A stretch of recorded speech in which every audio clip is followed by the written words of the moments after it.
Assalamualaikum warahmatullahi wabarakatuh, sahabat. Hari ini AWUS punya cerita nih, ya, terkait dengan fakta di lapangan.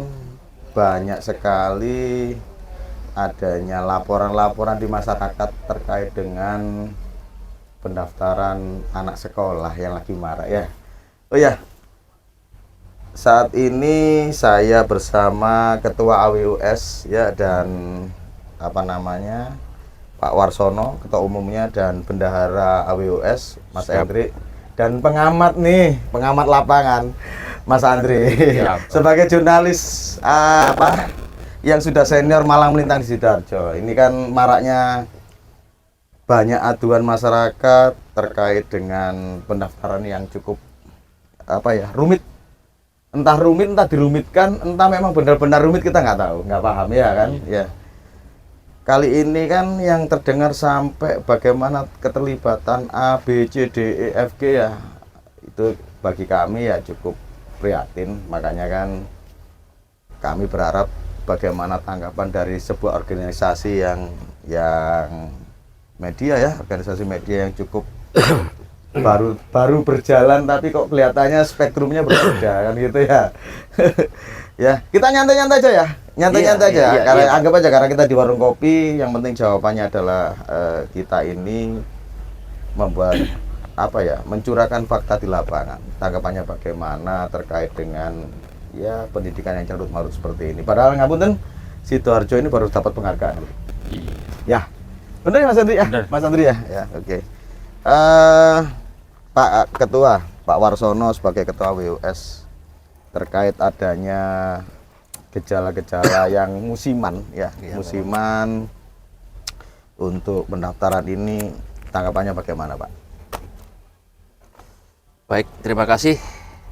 Assalamualaikum warahmatullahi wabarakatuh. Salam sejahtera, salam bahagia untuk semuanya. Ya, memang terkait dengan PPDB, memang fenomena di masyarakat ini adalah siklus tahunan, ya, yang dari dahulu itu menjadi suatu problematika yang ada di masyarakat yang sampai sekarang belum terselesaikan. Entah itu sistemnya dibuat sebagus apapun, dengan kalau kita bisa lihat ke belakang, penggantian menteri pun juga tidak menyelesaikan masalah ternyata. Dulu, yang zaman dulu ada zonasi. Ya, sekarang menteri baru diubah, ya, menjadi domisili. Itu sebenarnya juga hanya akal-akalan saja, hanya bahasa yang diplesetkan, tapi maknanya sebenarnya sama, ya. Ya, memang kalau terjadi fenomena terjadi masyarakat, memang ada dua hal, ya, dari masyarakatnya itu sendiri, ya, dan dari dinasnya sebagai aparatur negara. Memang pendidikan itu kan hak dasar setiap masyarakat Indonesia, ya, yang sudah dijamin sama Undang-Undang Dasar 45 bahwasanya seluruh masyarakat Indonesia harus wajib, ya, mengikuti pendidikan dasar dan menengah, dan itu menjadi tanggungan pemerintah untuk menyiapkan sekolah yang terbaik untuk masyarakatnya.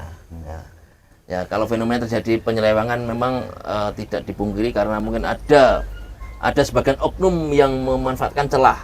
Kalau kita lihat sekarang kan ada 3 jalur, ya, jalur prestasi, ya, prestasi baik itu akademik maupun akademik, ya, prestasi bidang olahraga, keagamaan, prestasi lomba-lomba, atau juga yang prestasi akademik ini nilai rapotnya yang ya terbaik lah, 3 besar itu. Atau kemudian jalur afirmasi. Lah, afirmasi ini ada fenomena ini, maaf, ini ada sebagian yang disalahgunakan oleh oknum. Ini ada indikasi. Tapi kelihatannya apakah di lapangan juga hanya mendengar, apa sudah ada data-data yang cukup komplit terkait dengan ini, Pak? Ya, kalau di lapangan itu sebenarnya ada. Soalnya kalau ada afirmasi, ya, jalur afirmasi itu sebenarnya kan jalur yang itu legal sebenarnya. Tapi kuota-kuotanya itu ternyata di fakta di lapangan itu tidak sesuai dengan yang disyaratkan sama peraturan ini. Jadi salah satu contohnya, Pak. Contohnya misalnya, ya, afirmasi misalnya dengan memo kata PLC-nya anggota. Ini banyak fenomena yang terjadi kasusnya di Jawa Barat itu kan rekomendasi dari anggota dewan. Ini ada wakil ketua dewan. Ternyata itu ketahuan, akhirnya dari induknya organisasinya akan direkal dari anggota. Itu kan fakta menunjukkan bahwasanya kata BLC-nya itu nyata surat saktinya itu masih terjadi di masyarakat. Nah, itu yang membuat kerusakan sistem yang sudah dibangun sama pemerintah, khususnya dinas pendidikan. Nah, itu contohnya seperti itu. Kemudian ada afirmasi yang lain itu. Tapi sebenarnya dari situ sudah terbukti bahwa fenomenanya kekuasaan, jabatan itu bisa mempengaruhi suatu kebijakan yang ada di lapangan. Itu fakta yang terjadi. Sehingga masyarakat sipil di sini yang tidak tahu jalurnya, misalnya yang prestasi bagus, ternyata terkalahkan dengan hal semacam itu faktanya. Nah, itu sangat ironis sekali gitu loh. Padahal, sepertinya ini harus ditelusuri ya. Iya. Sepertinya harus ditelusuri karena memang kita sebagai jembatan antara masyarakat dan pemerintahan, kegaduhan, kegelisahan yang dirasakan masyarakat harus segera dihitungkan ya. Betul. Diungkap biar apa yang terjadi menjadi pelajaran. Sebenarnya kan bertahun-tahun, cuman tinggal bagaimana proses ini mau berhenti atau tidak kan gitu. Tetapi balik lagi, fenomena kalau saya pikir juga nggak menyalahkan pemerintah karena faktor demand and supply kan gitu ya. Mungkin karena faktor anaknya yang harus berharap seperti ini. Kita nggak bisa nyalakan pemerintah juga. Betul. Tetapi salah fungsinya, malfungsinya. Mungkin begitu. Mas Andri mungkin bagaimana tanggapannya Mas Andri tadi begini? Kalau saya sih Pak menyayangkan yang di domisili Bapak ya. Kenapa yang jarak dari sekolah gitu sangat-sangat dekat. Hampir 500 meter. Kenapa tidak bisa masuk? Dan nilainya pun tinggi. Banyak yang tidak masuk. Itu yang saya sayangkan. Gitu, Bapak. Jadi banyak memang di masyarakat banyak ya Pak, Mas Andri ya. Jadi banyak sekali. laporan-laporan ke jenengan kan gitu. Sebagai senior di wartawan nih. Ini senior wartawan di Sidoarjo nih. Mas Andri, mensikapi seperti ini mungkin ada input yang terbaik karena kan memang kalau kita berbicara mungkin tadi Pak Ketua menanggapi dari sisi pemerintah ya. Iya, Kalau Mas Andri tadi kan mensikapi dari sisi orang-orang yang memang merasa nggak beruntung. Nah itu. Lah ini kira-kira nih Mas Andri untuk hal seperti ini sikap pemerintah itu harus bagaimana sih? Pada intinya yang harus kita perhatikan untuk dunia pendidikan saat ini, jangan biarkan anak bangsa menangis karena kurang mendapatkan perhatian di dalam pendidikan. Contohnya ngapunten seperti yang disampaikan sama Mas Andri, mungkin jarak zonasi, terkadang mungkin ada yang lebih 100 meter atau mungkin 20 meter, itu yang kami sayangkan di situ nggak bisa masuk. Nggak bisa masuk. Usulan Mas Henry terkait dengan itu harus bagaimanakah pemerintah gitu loh. Apalagi di wilayah Sidoarjo ini kan mungkin keterbatasan sekolah ya. Beberapa wilayah memang SMP tidak ada kan gitu. Apa kira-kira usulannya jenengan sendiri? Kembali lagi Pak, usulan kami hanya satu, jangan biarkan generasi bangsa putus dengan dunia pendidikan. Itu memang perlu benar-benar diperhatikan oleh pemerintah. Mungkin apa keterlibatan pemerintah yang mungkin bisa dilakukan gitu loh, untuk mengkatrol agar hal semacam ini tuh paling tidak terkikis. Ya, Mas Andri ya, terkikis. Siap. Gitu loh, Jadi yang perlu diperhatikan untuk pemerintahan dalam hal dunia pendidikan itu, ngapunten, mohon maaf, itu perlu diadakan pengawasan Yang lebih. betul dalam hal dunia pendidikan. Supaya kenapa? Supaya anak-anak generasi bangsa, penerus bangsa nantinya bisa mengenyang pendidikan dengan baik. Mungkin Mas Andri, pemerintah sendiri itu harus bertindak bagaimana sih kok? Sepertinya masih labil, mau bergerak takut, nggak bergerak ya takut. Ya, apakah ada dimensi lain yang menurut Mas Andri ini sepertinya gerakan masif yang dari dulu-dulu atau bagaimana? Sepertinya gerakannya seperti yang dulu-dulu Bapak. Banyak yang menerima titipan. Itu yang sangat merugikan yang ya. sangat merugikan. Jadi kasihan nasib anak-anak ini. Yang apa namanya? Sedangkan mereka yang butuh pendidikan kan harus dijunjung tinggi, toh Bapak. Oh iya, betul. Untuk pendidikan anak-anak generasi bangsa itu harus dijunjung tinggi dan harus disupport penuh. Jadi ya minta tolonglah untuk dinas pendidikan yang lebih baik, kata Pak Hendri tadi, untuk diketatkan pengawasannya. Terus misalkan nih infrastruktur kita di wilayah Sidoarjo mungkin masih kekurangan terkait dengan sekolah. Betul. Apalagi tanda kutip ada sekolah negeri yang bermasalah ya. Iya. dalam awalnya ya, mungkin sebagai wartawan senior Sidoarjo sudah paham lah artinya kan ya. Menurut Mas Andri, pembangunan sektor untuk pembangunan sekolah, fasilitas sekolah di berbagai tempat itu perlu nggak itu dikembangkan? Apakah harus melalui wilayah per wilayah, misalnya dari kecamatan? Nanti tiap kecamatan kan harus ada. Beberapa kecamatan kan sekarang 18 kecamatan, berapa kecamatan sudah terpenuhi kan? Yang punya datanya mungkin dinas pendidikan sendiri kan ya. Harusnya gitu Pak. Harusnya setiap kecamatan punya sekolah masing-masing. Biar jaraknya juga nggak terlalu jauh kan gitu. Kasihan anak-anak. Misal yang banyak di sekolah Tanggulangin masuk ke SMP Candi terlalu jauh. Itu jaraknya sudah terlalu jauh. Jadi nggak bisa masuk. Kasihan juga. Berarti ada dua hal ya. Dalam hal ini kesan kita adalah dimensi pendidikan saat ini tuh krusialnya adalah di peraturan ya, terus kemudian adanya malpraktek ya. Ketiga adanya kebutuhan, ya kan. Siap. Karena ngapunten, kalau kita menyalahkan mutlak pemerintah tidak bisa. Tidak bisa. Karena apa sih? Pemerintah itu sudah berupaya, cuman ya ini lagi. Di dalamnya itu masih ada orang-orang ya. Ini kan kiat-kiat ini kan mungkin harusnya teman-teman media ini ya yang bisa memberikan sebagai jembatan, menyampaikan pesan moral kan gitu. Betul. Karena yang paling dasar adalah bagaimana membangun moral bangsa kan gitu. Pendidikan ini diawali dari yang dasar, menengah ke atas, tetapi pada saat itu yang atas sendiri belum bisa memberikan maksimal. Ya, Siap. betul ya. Kita ini berharap pendidikan baik, tetapi di satu sisi pemerintah begitu, di pihak sini begitu. Nah, ini kita butuh kiat khusus. Mungkin nanti ini harus perlu diwartakan.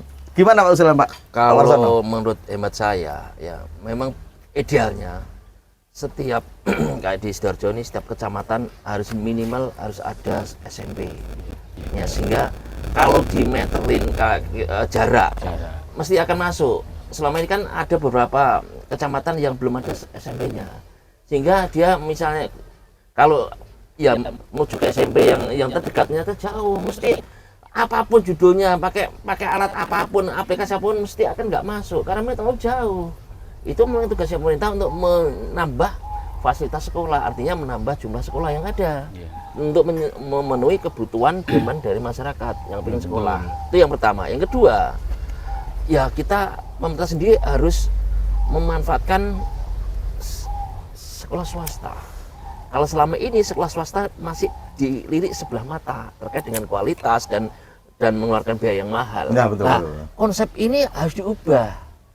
Yang konsepnya swasta harus sama dengan yang negeri terkait dengan kualitas pembelajarannya maupun dengan sekolah yang relatif murah. Kalau di negeri gratis, kalau di swasta mungkin nggak bisa gratis, paling enggak ya terjangkau. Ya, tetap kan bos tetap dari pemerintah kan, pengelolaan sekolah semua kan dari pemerintah. Berarti artinya atensi dari pemerintah untuk swasta ini juga sudah maksimal sebenarnya.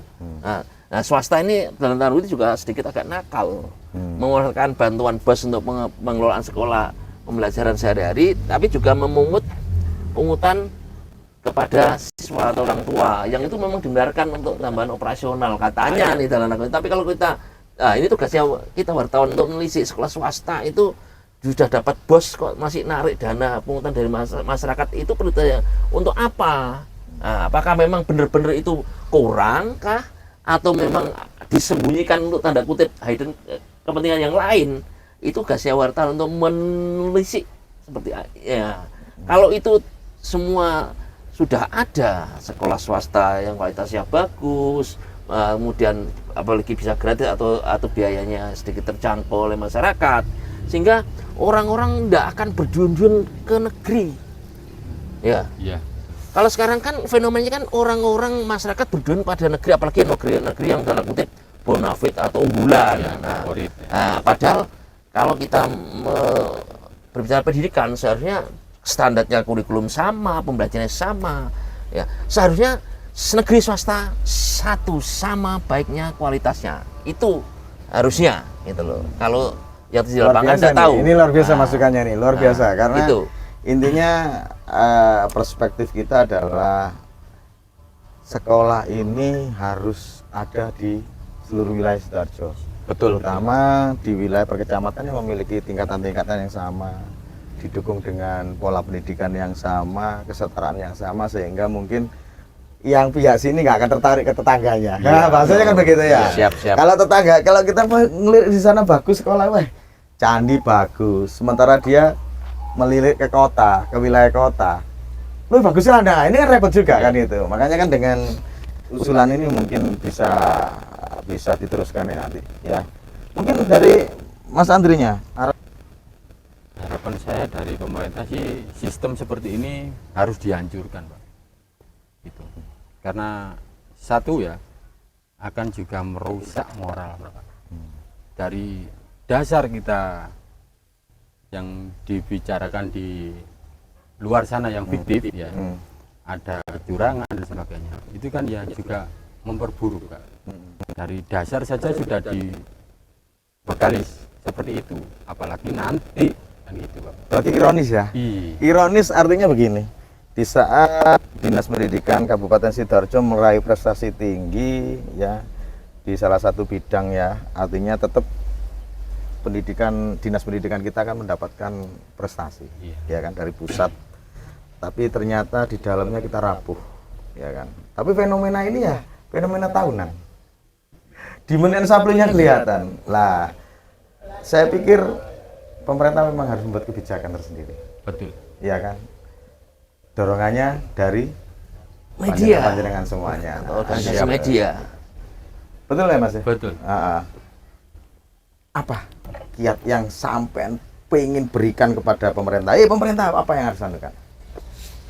Monggo. Kira-kira apa nih? Langsung Pak Ketua silakan. Baik. Terima kasih ya. Karena ini merupakan problematika di dunia pendidikan, khususnya awal ajaran baru. Tidak hanya di SD, SMP, SMA, maupun di perguruan tinggi. TK PAUD juga loh Pak. Jangan Iya. keliru Pak. Ya, karena ini anggaran pendidikan itu kan 20% dari APBN. Ya, itu memang sudah seharusnya harus dimanfaatkan semaksimal mungkin untuk memenuhi kebutuhan pendidikan dasar kepada masyarakat. Ya, maka harus perlu ditata peranatanya, mulai dari pemerintahnya lewat kebijakan sistemnya yang ditata sebagus mungkin supaya untuk menghindari tadi praktek-praktek kecurangan yang ada di lapangan, praktek-praktek percaloan seperti itu. Nah, kalau dengan anggaran sebesar itu, memang ya seharusnya harus bisa diwujudkan ya pendidikan yang kualitasnya yang bagus ya, sehingga hak dasar masyarakat itu bisa terpenuhi terkait dengan pendidikan yang harus menjadi hak dasarnya masyarakat Indonesia. Nah, sehingga apapun sistemnya, tapi yang kembali yang faktor utama adalah